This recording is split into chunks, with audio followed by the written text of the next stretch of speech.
नमस्कार मंडळी, रामकृष्ण हरी. सर्वांना शुभ संध्याकाळ. तर श्रावण महिन्यातल्या पहिल्या दिवसाच्या सर्वांना खूप खूप हार्दिक शुभेच्छा. श्रावण महिना चालू झालाय आणि पावसाने पण सुरुवात केली आहे.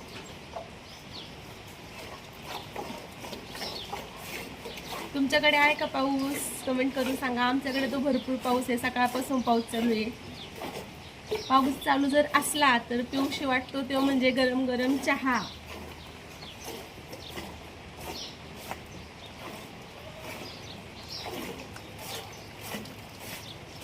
चला मग, झाली आपली गाय पिळून. चहा प्यायण्यासाठी लागतं गरम गरम ताजं ताजं दूध. हे पहा, गरम गरम ताजं ताजं दूध. या घ्यायला गरम गरम ताजं दूध. बाय.